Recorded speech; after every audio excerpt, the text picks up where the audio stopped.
ಪ್ರಿಯ ವೀಕ್ಷಕರೆಲ್ಲರಿಗೂ ನನ್ನ ಚಾನಲ್ಗೆ ಆತ್ಮೀಯ ಸ್ವಾಗತ. ಇವತ್ತು ಒಂದು ಹೊಸ ವಿಡಿಯೋದೊಂದಿಗೆ ನಿಮ್ಮ ಜೊತೆಗೆ ಬಂದಿದ್ದೀನಿ.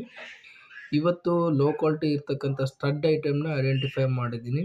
ಅದನ್ನು ಹೇಗೆ ಐಡೆಂಟಿಫೈ ಮಾಡಿದ್ದೀನಿ ಮತ್ತು ಅದು ಯಾವ ಕಲರ್ ರಿಯಾಕ್ಷನ್ ಆಗುತ್ತೆ, ಎಷ್ಟು ಭಾಗ ನೈಟ್ರಿಕ್ ಆ್ಯಸಿಡ್ನ ಅದ್ರ ಮೇಲೆ ಯೂಸ್ ಮಾಡಿದ್ದೀನಿ ಮತ್ತು ಸಾಲ್ಟ್ ವಾಟರ್ನ ಎಷ್ಟು ಭಾಗ ಯೂಸ್ ಮಾಡಿದ್ದೀನಿ ಅಂತೇಳಿ ತೋರಿಸ್ಕೊಡ್ತೀನಿ. ಮತ್ತು ಈ ಚಾನಲ್ ಏನಿದೆಯಲ್ಲ ಗೋಲ್ಡ್ ಬಗ್ಗೆ ಮಾಹಿತಿಯನ್ನು ನೀಡ್ತದೆ. ಗೋಲ್ಡ್ ಹೇಗೆ ಚೆಕ್ ಮಾಡಬೇಕು, ಫೇಕ್ ಗೋಲ್ಡ್ ಹೇಗಿರುತ್ತೆ, ಒರಿಜಿನಲ್ ಗೋಲ್ಡ್ ಹೇಗಿರುತ್ತೆ, ಎಕ್ಸ್ಪೆಷಲಿ ಕಬ್ಬಿಣ ಮಿಕ್ಸ್ ಇರುವಂಥ ಗೋಲ್ಡ್ ಹೇಗಿರುತ್ತೆ ಮತ್ತು ತಾಮ್ರ ಮಿಕ್ಸ್ ಇರುವಂಥ ಗೋಲ್ಡ್ ಹೇಗಿರುತ್ತೆ, ಅದೇ ಥರದ ಸುಮಾರು ವೀಡಿಯೋಸ್ಗಳನ್ನ ಕೂಡ ನಾನು ಅಪ್ಲೋಡ್ ಮಾಡಿದ್ದೀನಿ. ಒಂದು ಸಾರಿ ಹೋಗಿ ಚೆಕ್ ಮಾಡಿಕೊಡ್ರಿ. ವಿಡಿಯೋನ ಸ್ಟಾರ್ಟ್ ಮಾಡೋದಕ್ಕಿಂತ ಮುಂಚೆ ನನ್ನ ಪೇಜ್ನ ಸಬ್ಸ್ಕ್ರೈಬ್ ಮಾಡಿಕೊಡ್ರಿ, ಲೈಕ್ ಮಾಡಿರಿ, ಕಮೆಂಟ್ ಮಾಡಿರಿ, ಶೇರ್ ಮಾಡಿ.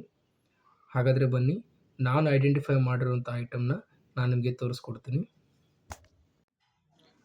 ಇದು ಲೋ ಕ್ವಾಲಿಟಿ ಇರ್ತಕ್ಕಂಥ ಸ್ಟಡ್ ಐಟಮು. ಇದರಲ್ಲಿ ಒಂದು 40-50% ಬಂಗಾರ ಇರುತ್ತೆ, ಇನ್ನು 50% ಬೇರೆ ಐಟಮ್ ಮಿಕ್ಸ್ ಮಾಡಿರ್ತಾರೆ. ಒಳಗಡೆ ವ್ಯಾಕ್ಸ್ ಇರುತ್ತೆ, ಇಲ್ಲ ಬೇರೆ ಬೇರೆ ಐಟಮ್ನ ಮಿಕ್ಸ್ ಮಾಡಿರ್ತಾರೆ.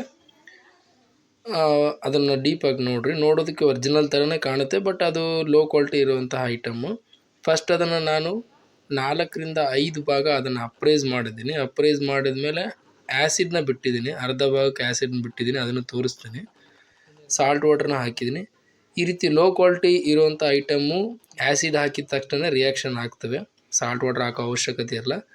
ಆಮೇಲೆ ಹೀಟ್ ಕೂಡ ಚೆಕ್ ಮಾಡಿದ್ದೀನಿ, ಅದು ಯಾವ ಥರದ ಹೀಟ್ ಬರಲಿಲ್ಲ. ನೋಡಿರಿ, ಆ್ಯಸಿಡ್ ಹಾಕ್ತೀನಿ, ಆ್ಯಸಿಡ್ ಹಾಕಿದ ತಕ್ಷಣ ಅದು ತನ್ನ ಬಣ್ಣನ ಬಿಡ್ತಾ ಇದೆ. ಅಂದರೆ ಅದು ಸ್ವಲ್ಪ ಜೂಮ್ ಮಾಡಿ ತೋರಿಸ್ತೀನಿ ನೋಡಿರಿ. ಅದು ಡೀಪಾಗಿ ನೋಡಿದ್ರೆ ರೆಡ್ ಕಲರಲ್ಲಿ ಕಾಣುತ್ತೆ. ವಿಡಿಯೋದಲ್ಲಿ ಅಷ್ಟೊಂದು ಕ್ಲಿಯರಾಗಿ ಕಾಣುತ್ತಿಲ್ಲ, ಬಟ್ ಅದು ತನ್ನ ಬಣ್ಣನ ಬಿಡ್ತಾ ಇದೆ.